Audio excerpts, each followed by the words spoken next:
Hi, everybody. Welcome back. I'm so thrilled. I'm excited to share with you this conversation with Briana Lynn. One of my mentors, I can say, who I've been learning in circle with for the past almost 2 years. I met Briana Lynn through the social media world. And we can call her Reverend Briana Lynn. She is the Earth Minister of the Earth Temple. This is a 501c. This is a center of prayer where we honor the trees as our teachers. A little bit more about Briana. In 2003, she began her travels in Latin America by herself. She worked on a bachelor's degree in socioeconomics in Latin America with a minor emphasis in Spanish languages as art. And later she earned her NLP master's practitioner at NLP Marin.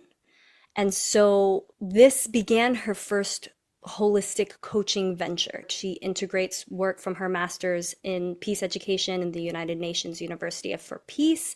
She's been getting her doctorate in philosophy, and she has a wealth of knowledge from teachers, mentors. You can go to theearthtemple.com to learn more about the studies that Briana Lynn has been dedicated to. So anyone who finds themselves or calls themselves spiritual or in the spiritual work, I would highly, highly recommend checking out Reverend Briana Lynn and the school that she runs, which is called the Liberation Mystery School. This journey that she's on in this temple, that she's one of many oracles within, is about centering love, is about centering safety, freedom, creativity, inclusivity, and elemental indigenous practices. And at the center of all of this work, of her work, and including mine, is honoring of what liberation really means for all, right? This means the requirement we have to name and to stand up against the polycrisis, which we can understand as ecocide, genocide, femicide, suicide, government-sanctioned homicide. I think that in this work of liberation, in listening to the trees, that we are required to do the anti-classist work, the anti-racist work, the decolonial work, the interpersonal and communal work of in this healing. We get to make space for being a leader or stepping into our gifts. And Briana Lynn centers this work so beautifully and humbly. So I highly recommend, if any of you are stepping into a leadership role, specifically in a spiritual way, to check out the Liberation Mystery School.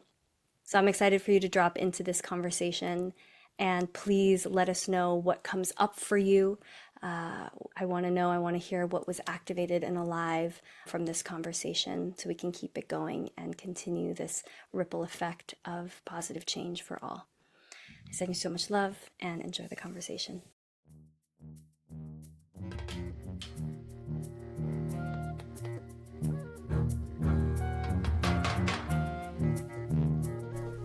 Welcome back to Sort of Sattva. I'm Veronica Page, here to help cut through some of that confusion caused from the wellness industry so we can feel confident to choose what brings sustainable health and happiness. I was so sick I had to hide from the world until I discovered Ayurveda, a holistic healthcare system indigenous to India that continues to help people heal from seemingly incurable conditions. But I quickly learned it can be messy out here, y'all. From the coaching space to popularized and commodified wellness. So what really transformed my life was learning from some of the best Ayurvedic doctors, but also gaining the capacity in my own nervous system to discern, to follow my intuition and make the behavioral changes I needed to make every single day.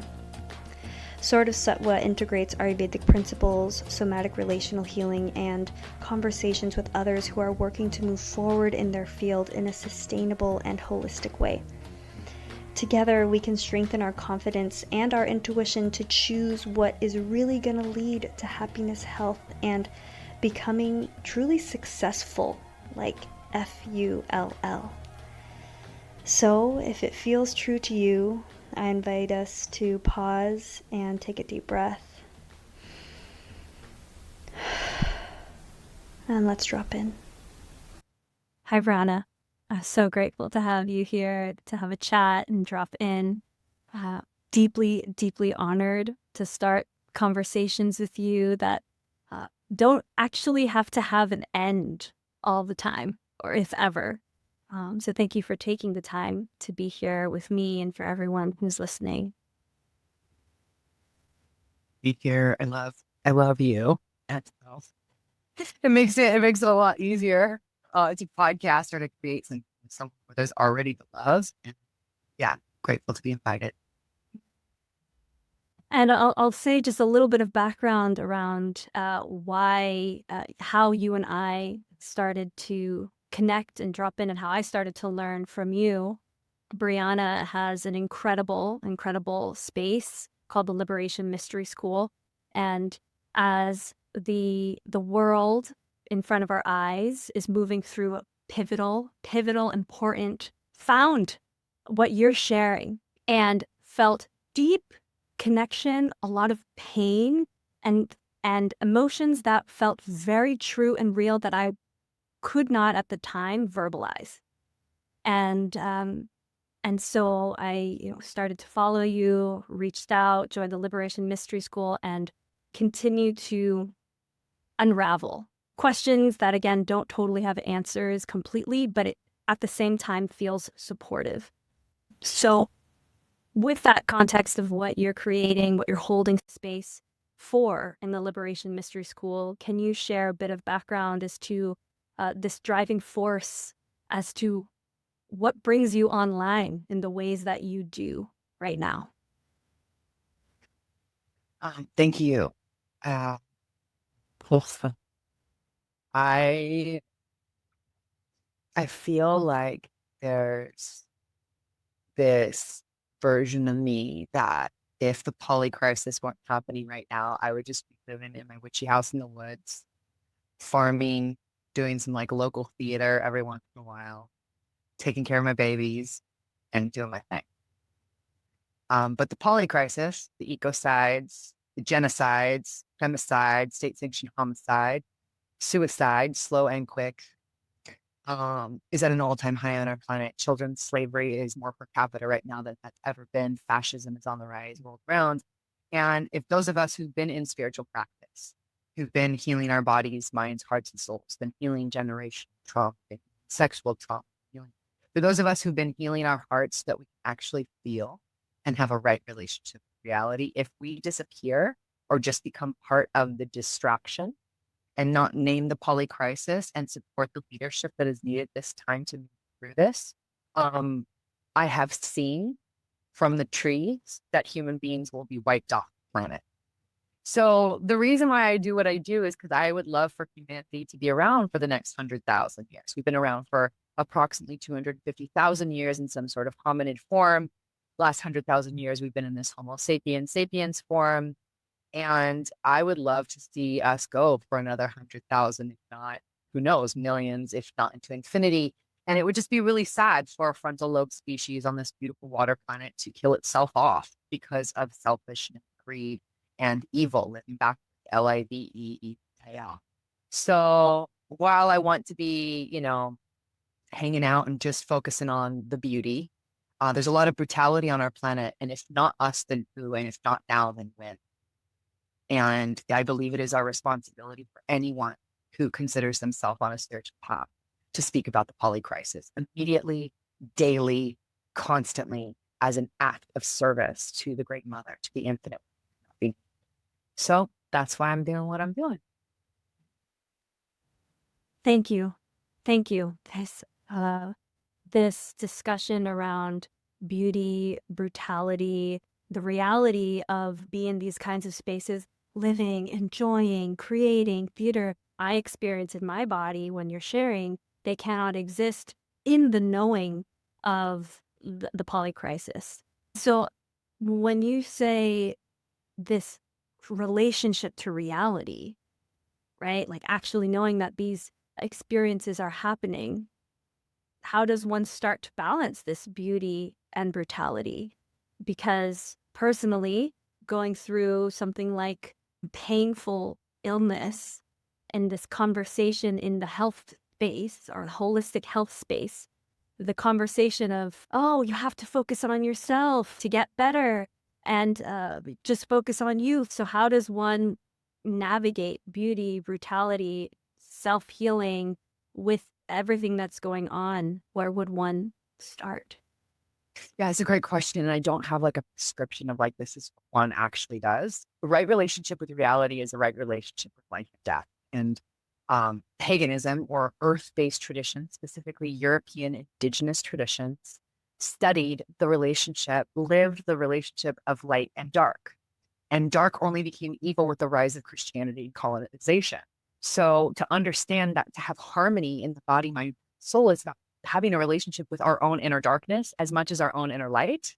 Evil's where it likes to hide in the darkness because it can't be seen, but darkness in itself is not evil. Darkness is the rebirth. Darkness is the womb. It's the tomb, the underworld. It's necessary for us to know our own darkness. That's where anger, rage, grief live, in that darkness.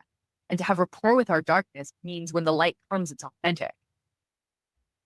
If we choose light supremacy, which is very much related to the white supremacy movement, where racism was born with Christianity and colonization, if we focus only on the light, we will suppress our darkness and it will eat us from the inside out in the form of disease. I believe disease is a result of light supremacy, pretending to be happy when we're not. I believe cancer, one of the causes of cancer, is a false positivity that we are force-fed through Judeo-Christian colonization.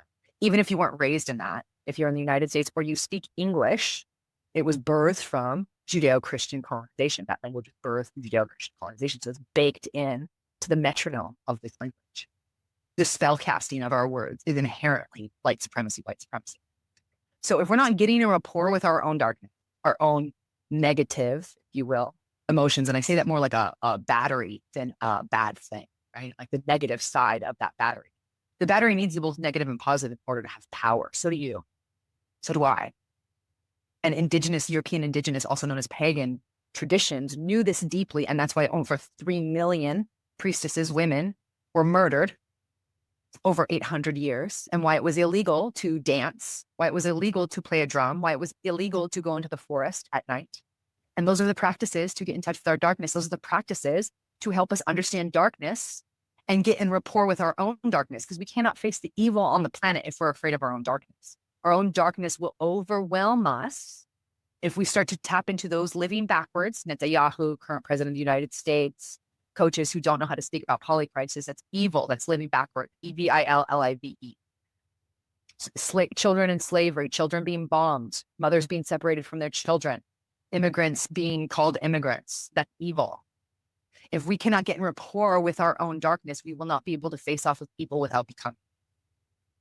So the practice is, we got to get real cozy with the parts of us we don't like, the parts of us that are Judeo-Christian programming, the domination, anti-creature machine programming has told us that we have to be positive and in our masculine and in our mind and always result-oriented and knowing where we're going all the time. Now, it's not a rejection of the light. It's not a rejection of the masculine. It's not a rejection of structure. It's a relearning of how to harmonize.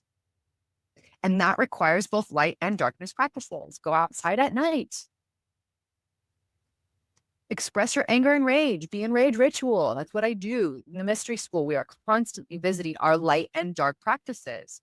They are vital for this time. If you are not in the practice of both the light and the dark, you'll get overtaken by evil. Or you'll become a distraction. You'll become part of the vaudeville show that is preventing us from saying, genocide is not a good thing. Ecocide is going to murder. Approximately half of the mammals will be gone in 40 years on our planet, the direction that we're going right now. And to be able to say that and address that takes a lot of inner work. And to be able to do something about it, it's going to take even more inner work, because that's overwhelming. That's overwhelming. People are overwhelmed by their rent and their bills and what their parents are doing because they're aging and what's happening in their own personal lives right now. Oh, honey, we haven't even got started with what we are being called to be leaders in. So it's getting in touch with that darkness and with the light practices. It's getting in touch with our creature, which is our instinct, our intuition. Creature is what connects us to creator and what connects us to our creation. To be creative means we are in our creature, which means we're not succumbing to the machine. We get out of schedules that are told to us by other people. We get out of structures, boxed style buildings. We get out of our car. We get barefoot on the earth. We go swim in natural waters. We have to get in touch with our creature to actually be a leader in what is needed to counteract the machine. What is needed to counteract the machine is our indigeneity, is our connection to the elements as a creature animal first, frontal lobe second, creature first, instinct, intuition, first impressions. Practice that. Practice that. So I offer a plethora of practices in the mystery school. I teach every week. I have multiple courses. I bring people into the wilderness. I just had a weekend immersion at my temple in Southern California in the San Bernardino National Forest. And the training is actually an untraining. The learning is actually an unlearning. The great abundance is actually a great emptying of everything we thought success was going to be externally, is actually murdering our mother planet and is actually making it uninhabitable for the human species, for the human creature. So in order for us to find solutions for the human creature, we have to get back in touch with it. And it's somatic, it's sacred, it's sexual, it connects us to social justice around the planet, and it's deeply connected to our creature and our creativity, our art, the way we express, the way we talk, the way we make love, the way we eat, to return to creature. Yeah, so I'm not giving any specific practices, but that's more of like the praxis, like the philosophy, a little bit of like the embodiment of it there. Yep. Thank you. Yes, this is exactly what I wanted to name at the beginning, which is there are so many elements here at play, and there isn't going to be one prescriptive answer. But what I'm hearing from you is so much unlearning and so much opening, curiosity, and also getting in touch with what is my inner judgment, inner compass. Even from an Ayurvedic perspective, the questions that I get asked so much is like, what do I do? How do I eat? How am I supposed to do this thing? Is it about vegetarianism or veganism? Like, what, all of these definitive and dogmatic rules, when just like so many other indigenous practices, or all of them, I mean, they've been fragmented because of colonialism. And so the fragmentation has led to this idea of bad and good, or dark and light. And that in and of itself is a red flag for me now, that if anyone's telling me that this is the way, oh, that's my invitation to get more curious. Because I mean, even if what we see classical literature in Ayurveda is very much only a fragment of what was practiced in Brihat in India. I mean, just what's here, what we're learning from less than 200 years of translation from Sanskrit to English from British colonialism, that doesn't seem like it's going to translate over 5,000 years worth of wisdom. And this is just in Ayurveda. There are plenty of other indigenous practices that have been, written language has been burned. And again, who's practicing it or sharing it? So what I'm hearing from you is that in this work of balancing beauty, brutality, understanding what's happening in the world, and also finding right relations, means that I get to start to unlearn what has been taught or told to me as right, wrong. Find an inner compass. That gift from that there's going to be something out there that tells me how to be in here, and a reestablishment practicing being in here, then relating to what's out here. But in here first, the first reality that I must have a right relationship with is in here. Rather than looking for the right path out there that's going to tell me how to relate to one.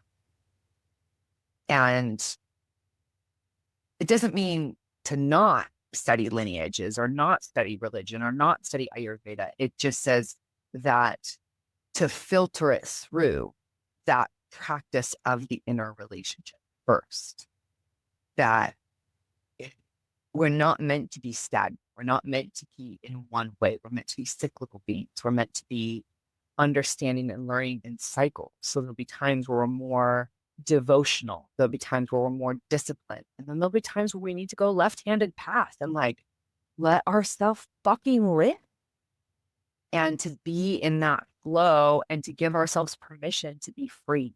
I think so much of the spiritual world and plant medicine and people studying spirituality, what they miss is it's actually about freedom. Like, how do I set myself free? It's about liberation. How do I set myself and others free? I really love the term liberation. So I used to be an abolitionist or anarchist and played around with communists for a while, but none of them seem to fit because they have all this big dogma. And liberationist doesn't have dogma yet. Yeah, my game is to set you free. My game is to set me free and set you free every time we interact. How can we get more free? How can we give each other the gift of freedom and safety? Safety within that too. Like, I don't want to just be in the chaos of freedom, but like true safety. And then how do we create something from that freedom and safety? Like, what do we want to birth together? Like, we're making love, we're about to have a child. Like, what's the create every moment is that alchemical marriage within ourselves and within every relation as well. And that's why I get really turned on by life. Like, oh, this is about making love with every moment, making love with every person, making love with every opportunity I have to connect with life through you and life through myself. And I think that gets lost in the dogma, like it's lost in the sauce. And it becomes more about following the rules or the commandments or the mitzvahs or the doshas or the, like, it's still in the blank from the tradition, right? It's like the doshas are there to help us remember that there's an intuition inside of us that can guide us. The commandments are there to help us remember that the God lives inside of us. The mitzvah is there to help us remember the ethic that's always unconditional in the heart of God that has been placed in us. It's not there to follow the thing on the wall. It's there to reignite our heart that is to guide us so that when we're not in temple or not in church or not in front of a practitioner, or that we can guide our fucking selves and then guide each other in community as well. I think that gets lost so often in our Western culture, that these traditions are there as reminders of the mystic path, not as the path with answers. All of them. And once they're hijacked by politicians or hijacked by capitalism, they lose that mystic path of the inner awakening and develop a dependency on an outside source in order to keep us believing that we need to source our wisdom from something outside of ourselves.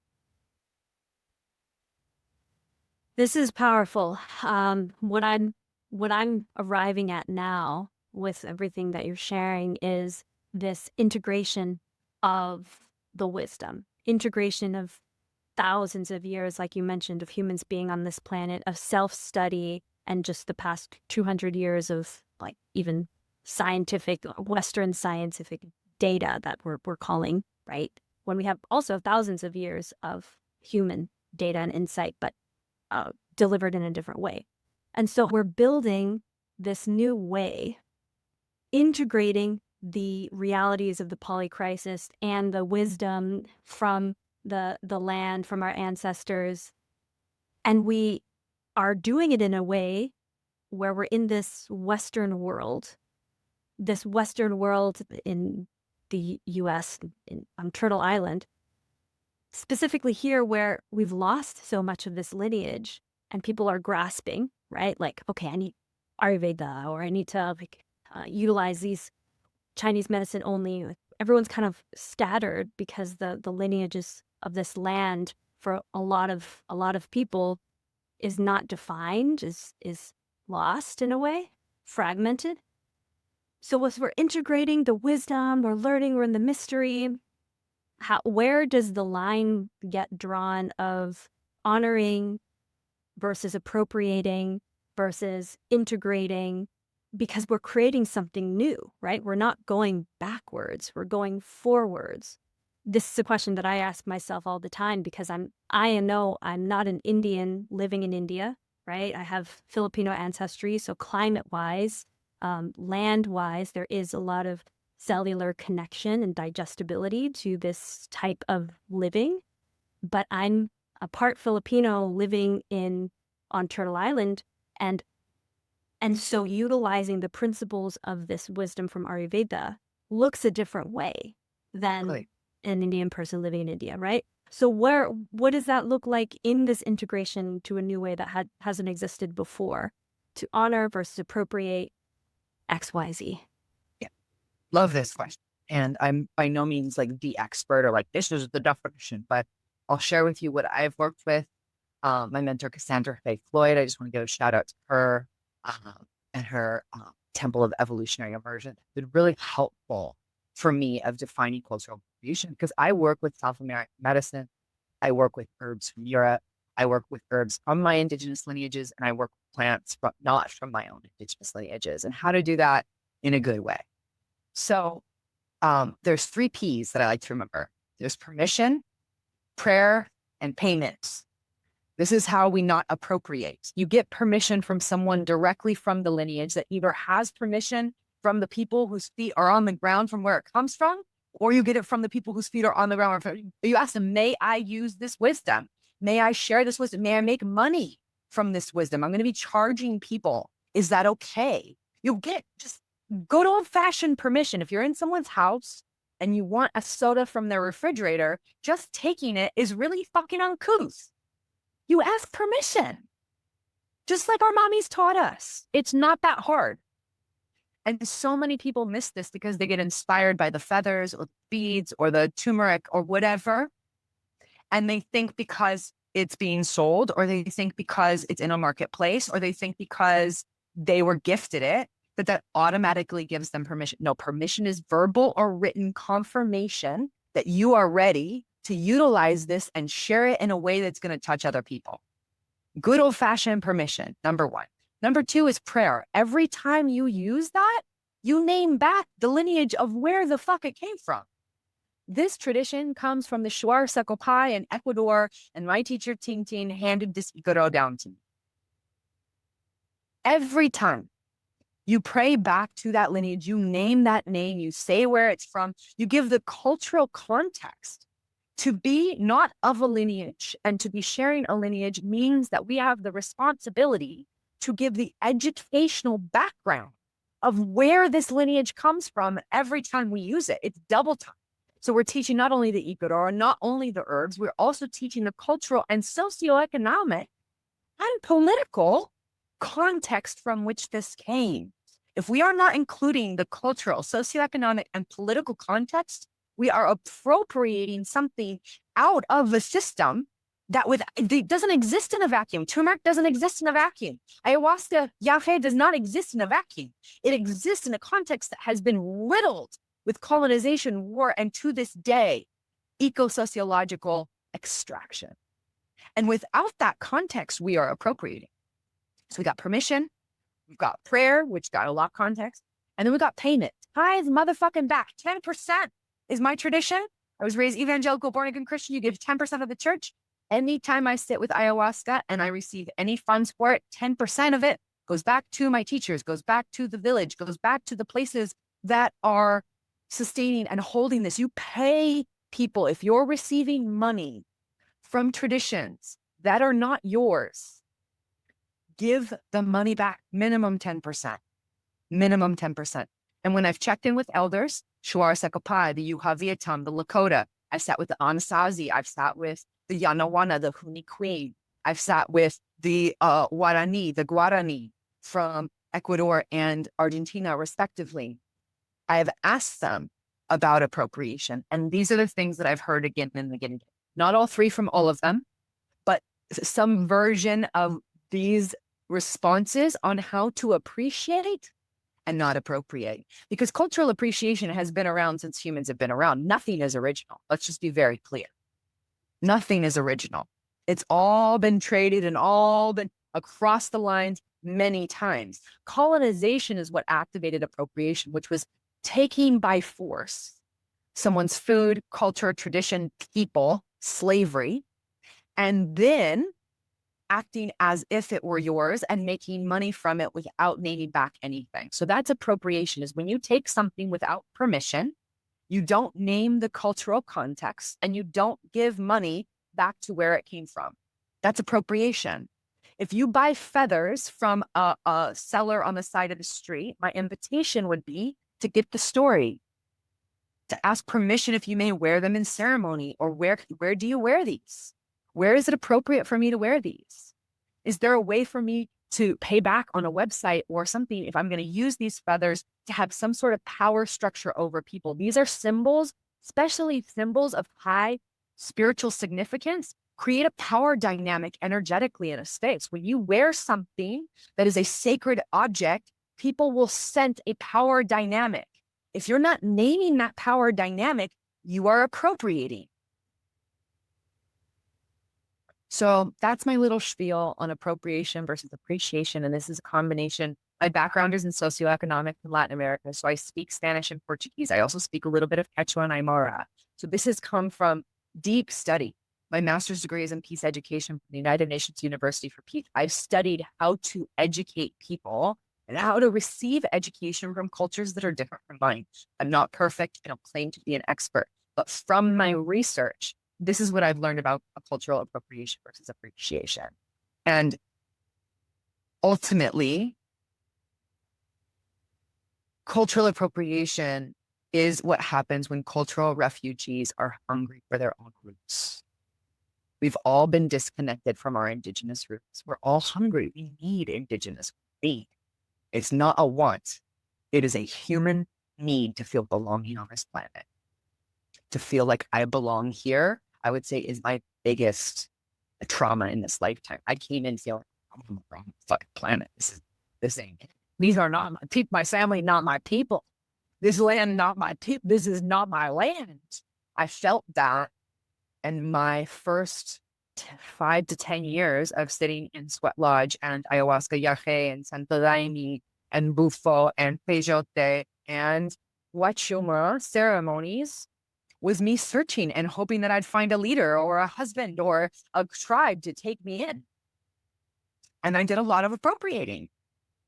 So this comes from research, this comes from asking, and this comes from me sucking up royally. So if any of you who are listening have heard me from a time where I was appropriating, please know I was forever evolving and always arriving and never arrived. And this will probably also evolve over time. So I say this with, there's a fierceness in me that I'm okay with now in my creature, but by no means is it a judgment of you or myself or meant to shame anyone. This is from a place of deep love and a forever arriving in the ethos of appreciation. So, yeah. Yeah. Thank you. This is exactly the conversation that in almost every evolution of service that I personally move through repeats this conversation around appreciation versus appropriation, and it will always come back to like asking the question. So I love that you broke it down to permission, prayer, payment, because hey, a lot of us, again, in the West, okay, I need to start to understand things a little bit more formulaically, and then it supports me in finding my inner compass. So I do love, I love when there's this, a good place, an easy place to start, and it'll keep evolving. The questions will keep evolving. So there's one piece that you mentioned too that is very near to my heart, which is responsibility and belonging. You spoke to both of those pieces. Responsibility and belonging. And the first thing that comes up for me, I mean, I feel hot underneath my armpits. I get like excited and nervous, which, these topics are very much alive for me as well. There's the sense of responsibility with the reactive force coming through me of responsibility of check in on everyone, everything. And this can be very prevalent in a lot of people who experience autoimmune. I'm not a doctor, of course, but just from the research and the people I've connected with in holistic health, this immediate urge to check in, that everyone and everything is okay, which I know you mentioned in your trainings around narcissistic abuse, around people pleasing, and this being a trauma response. But there's this immediate inner force of, responsibility. I need to make sure everyone and everything is okay, to make sure I'm safe. And And then there's this other piece of, but the belonging aspect of me is unsure how to navigate feeling like I belong if I'm only checking in on my perceived idea of what other people need in this moment, right? So a lot of fawning and loss of my own inner self. So the sense of belonging just dwindles. What does that even mean? Belonging means you're telling me that everything is okay. And so this, I haven't really formulated a question here. I'm in the exploration of these two experiences.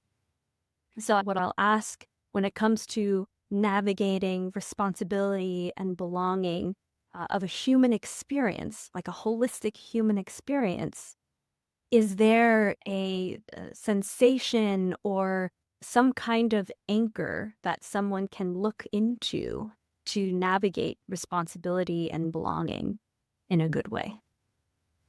Yeah, this is a great question. And I'm going to break it down a little bit. So in English, we have something called complex equivalences, which means when you say a word, the definition that you hold for it is very different from the definition that I hold for it, right? So much of our communication mishaps happen because of this thing called complex equivalences. We grew up in very different cultural environments, even though we both grew up in Southern California, both like working class, both from immigrant families. We have very different meanings of this word. Myself and my sisters, right? We're all white presenting women who grew up very low, working class, under the same parents. We have different definitions of the same word because we're not working with the energy of the word. We're working with what we've defined it with mentally. And it's a very limiting way to communicate versus like oral tradition languages or more musically based tradition. Their words or a single symbol has multiple meanings depending on the context, the sentence, and the cultural context in which it's delivered. So things like Mandarin Chinese or Arabic. Revivalist Hebrew is a little bit different because that's a colonizer language now, but it used to have that before it was completely annihilated over 300 years ago. But these languages that have more, Tagalog is another one, Xhosa from South Africa, Quechua, these languages that have symbols and context for a word that's very heavy, like responsibility, has a shared meaning when it's taught because it's based on behavior and a belief system that's shared. In a place of cultural refugees like the United States, we don't have a shared energetic culture. We have a shared culture of military expansion and consumerism.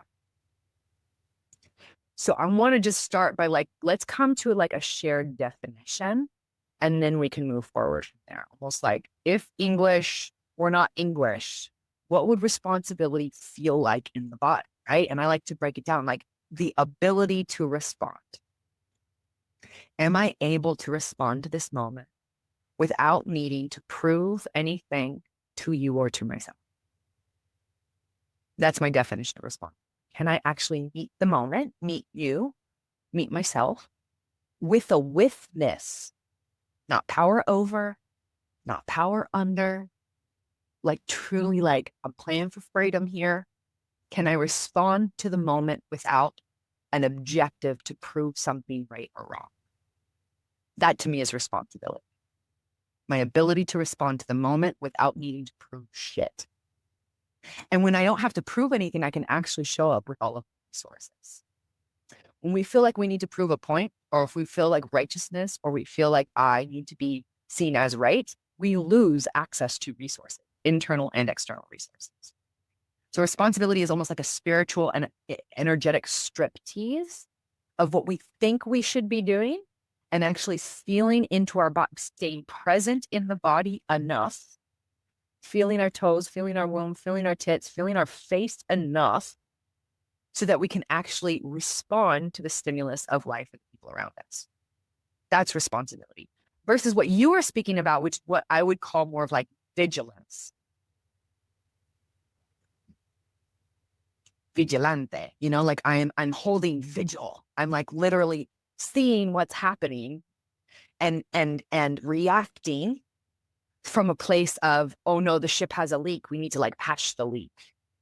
So that's almost a distinction between vigilance and responsibility. For me, responsibility is a lot more laid back and literally like laying the body back to be able to see the bigger picture. I'm a trained wilderness first responder. And one of the first things they taught us is in an emergency situation, the first thing you do is you stop and you assess the situation. Because the way that emergencies become mega emergencies is people run into the fire, or people run to the rock slide, or people run into the fucking lightning storm before assessing. And now you have 2, 3, 10 victims instead of 1. Responsibility is becoming that wilderness first responder, being able to respond by first assessing, taking a breath. 90, this is not scientific, but I'm just going to go on a whim and say 95% of our life experience does not need reaction. Thank the goddess we have it. That car pulls out in front of us. Something's falling off the counter that's going to break. Like, it's great to have instinct and reaction. It's not a bad thing. It's that when we're living in our cortisol, when we're living in our adrenaline, when we're hyper caffeinated, when we are hyper sugared, when we have parasites in our bodies, and we're constantly being triggered into a fight, flight, freeze, or fawn reaction, we're not able to respond. We're just reacting. It's not even instinct at that point. It's like hypervigilance, instinct hijacking. And it takes over these miracle hormones called cortisol and adrenaline that are there if we need to save a child, except now we need to get to work on time, and then we have to respond to that email, and then our mother calls us about the thing, and she's worried about our taxes, and she also has to get her liver checked, and then our sister calls, and then she's doing it, and our kids are doing it, and it's constantly, and our instinct, our intuition, our creature gets hijacked. And our creature, which is very responsive, and most of the time taking naps, most big mammals spend the majority of their life chilling.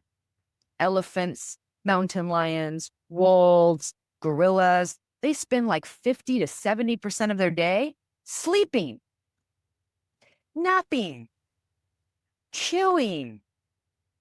And the other little bit, they're looking for water or they're having sex. 5% of the day is about securing shelter. And that's what we are meant to do as creatures. Every once in a while, every few days, they've got to run away from something, right? And depending on if they're like zebras, which is more of like a prey mammal versus like a lion, but still even in the lion world, they have to run away from each other. So, but that's every few days, very small percentage are they actually in the reaction. Versus human beings, we, in my opinion, hormonally, we are on the bottom of the totem pole when it comes to the animal kingdom. What we've created for ourselves is a purgatory for our nervous system. We're meant to be in a relaxed state more than half of the day. We're meant to be laying down more than half the day, especially after we eat. It's like 20 minutes of laying down and then like 20 minutes to an hour of like light physical movement. That's what most mammals do after they eat. They chill 10 to 20 minutes and then 20 minutes to an hour or plus they migrate. Whereas we're like eating at the desk, staring at a screen, hardly moving, and then going to the gym and lifting weights, destroying our fascia, destroying our joints, destroying our digestive systems with creatine and crazy hyper minerals that our body can't even digest and just stores them in the liver until we get gallstones, you know? Like it's fascinating to have a perspective of an anthropocentric, like this human-centric perspective.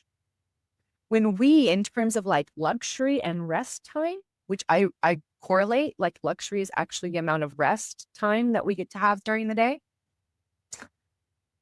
We're the poorest of all the mammals. We're the poorest of all the animals. We are the least wealthy in terms of our own free time. Now, tribal and indigenous cultures are much closer to that wealth. They are much richer in their freedom of their time. Freedom is about time and place where you're allowed to be in the world and what you're allowed to do with your time. Success is being able to have say and not be enslaved to someone else's schedule. So that's kind of like the responsibility versus hypervigilance piece. And then I'll speak belonging here. I want to hear your BB. Yeah. Ooh, this is so good. Thank you. And I really appreciate you naming this like this, the context, this standard, which I'm finding is the necessary part of any relationship or taking a next step forward relationship to all things, all beings, and even our food.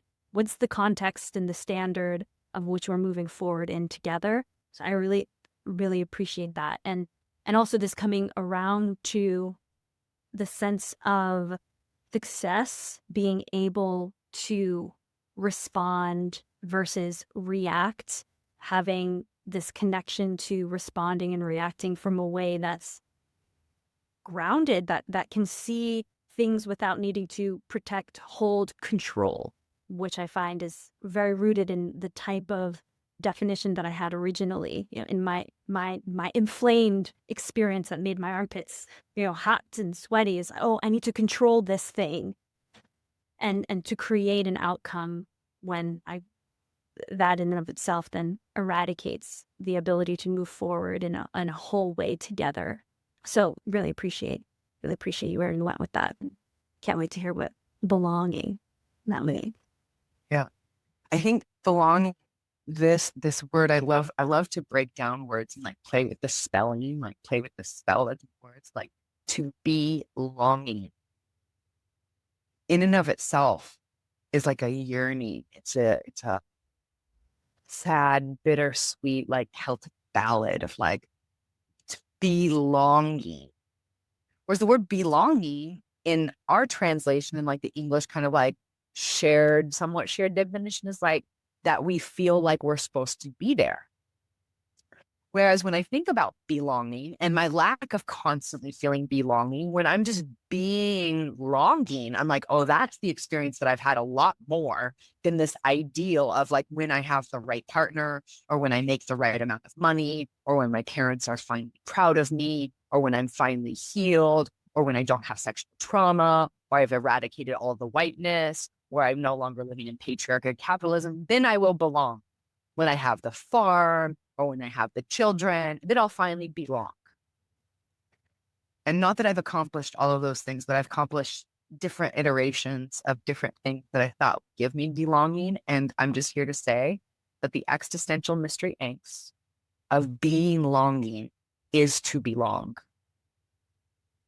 We belong because we're constantly longing for something more. That is the belonging. That we as human beings are never fully satisfied.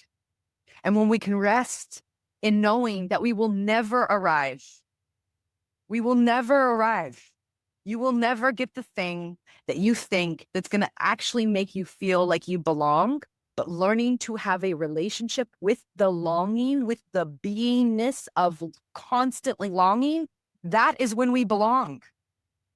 When I finally accept that nothing is going to fill that void other than me allowing that void to be. It will forever be imperfect. It will forever not be enough. It will forever lack the luster that I think some version of heaven, some version of paradise, some version of the perfect XYZ waistline or income or partner or achievement or blah, blah, blah. Fill in the blank. The human condition is about being longing. Y punto.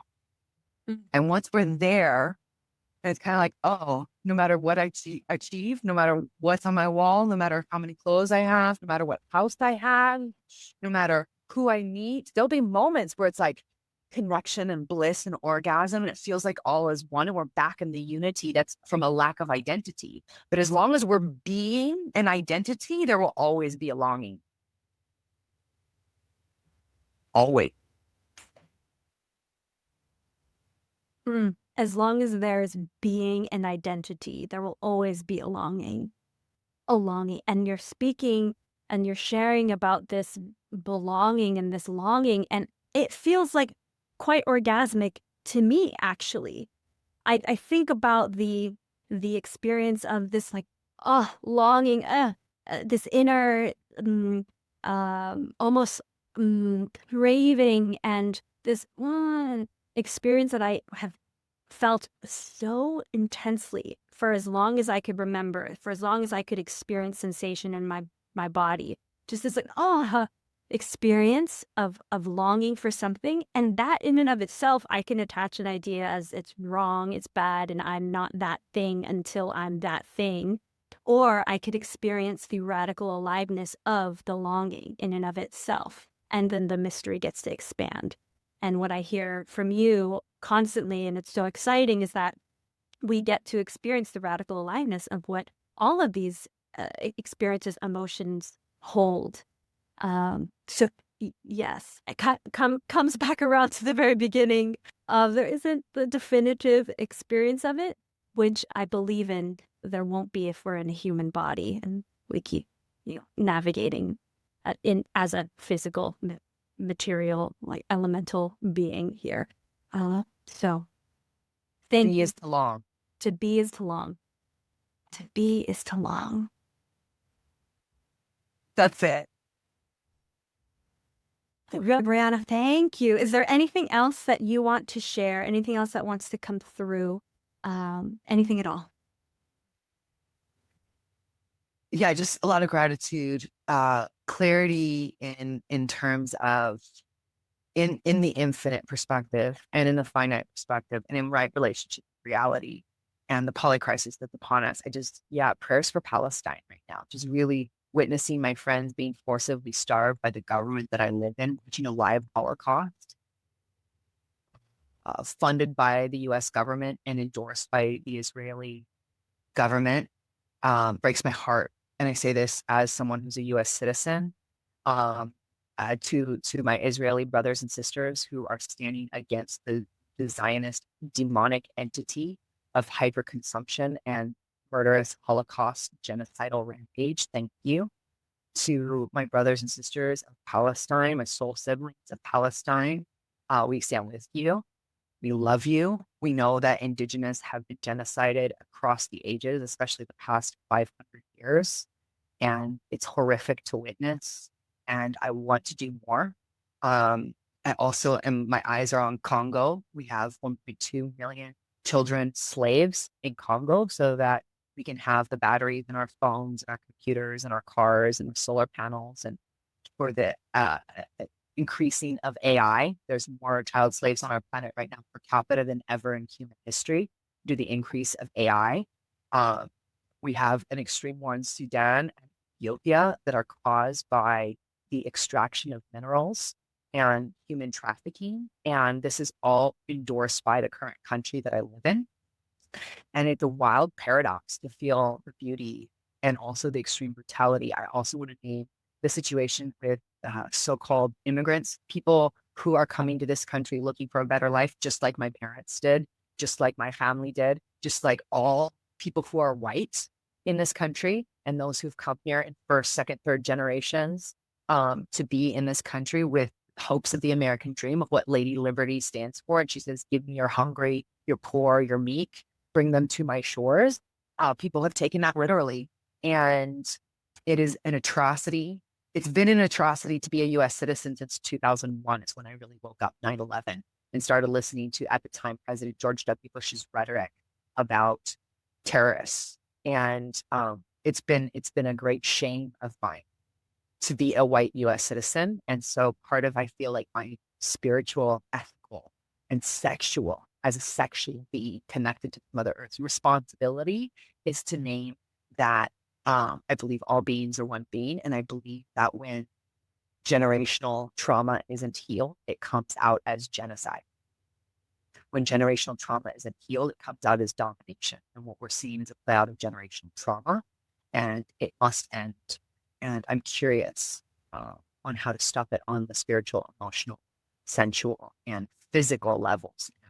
Not one more child, not one more minute of slavery, of bombing, of threat, of not being safe. And until we center Mother Earth children again, all beings will be under threat from the systems of domination. So I just want to be very clear on that point. And that while I have a lot of etheric and spiritual ways of seeing the world, I also have very deep clarity in my ethics and where I stand as a sacred and sexual creature. Thank you. Thank you. Always bringing it around to the true meaning of doing this work, this capacity work, this health work.